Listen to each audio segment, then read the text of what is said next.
Assalamualaikum warahmatullahi wabarakatuh. Perkenalkan, nama saya Biva Aulia, pemateri kedua dari kelompok 10. Saya akan menjelaskan tentang wala dalam konsep kecintaan dan kekeluargaan dan wala dalam konsep imamah. Pertama, saya akan menjelaskan tentang wala sebagai kecintaan atau kekeluargaan. Berkaitan dengan wilayah positif atau wala positif, selain dimaknai sebagai nusroh atau pertolongan, juga bisa dimaknai sebagai wilayah mahabbah atau cinta.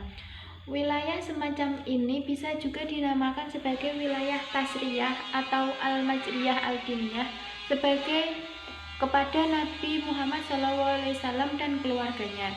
Dalam Al-Quran memerintahkan umat Islam agar mencintai Nabi Muhammad SAW dan keluarganya.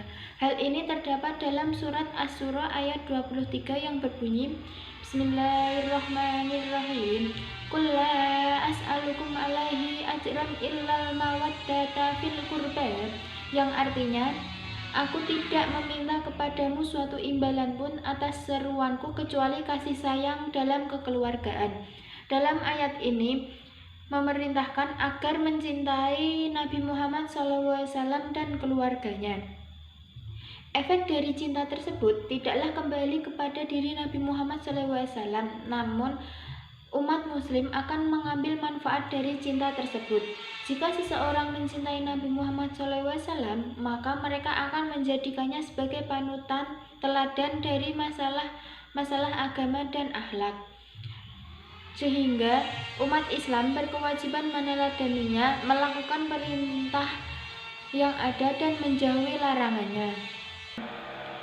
Yang kedua yaitu saya akan menjelaskan tentang wala imamah.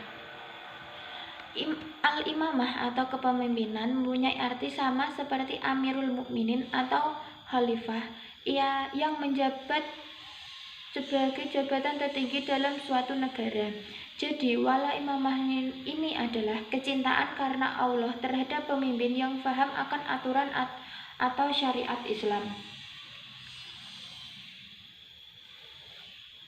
Wilayah ini ditegaskan atas 4 dasar pokok. Yang pertama yaitu Allah adalah hakim mutlak pada alam semesta dan segala isinya, termasuk manusia yang ditempatkan di bumi. Yang kedua yaitu kepemimpinan manusia atau Qidayah Basriyah, yang mewujudkan kepemimpinan Allah di muka bumi adalah para nabi dan rasul.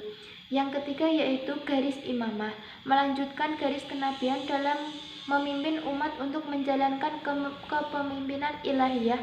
Dalam hal ini diperlukan manusia yang suci, yang faqih terhadap syariat Islam dan mewarisi tentang perjuangan Rasulullah SAW seperti para ahlul bait atau keturunan Ali.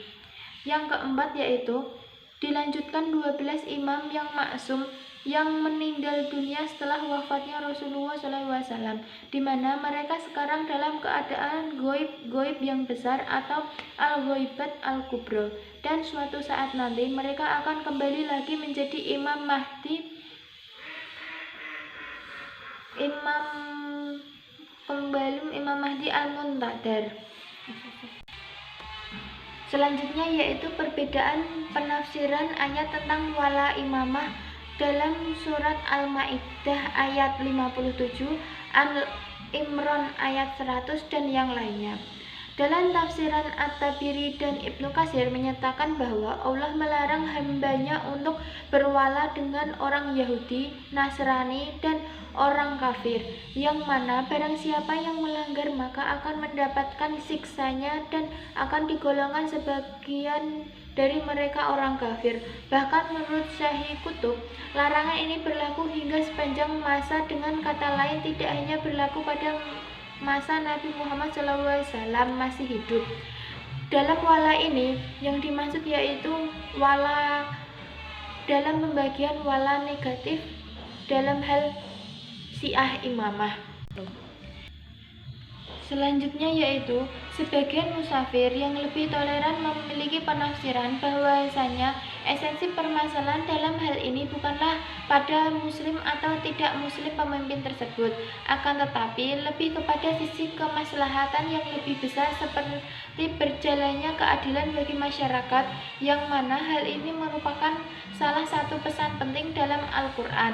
Salah satu ulama yang dapat dikatakan berani berpendapat mengenai hal ini adalah Ibnu Taimiyah, yang mengatakan lebih baik dipimpin oleh pemimpin non-muslim atau kafir yang adil daripada dipimpin oleh pemimpin muslim yang lalim. Itulah penjelasan dari saya. Terima kasih telah menyaksikan hingga akhir. Wassalamualaikum warahmatullahi wabarakatuh.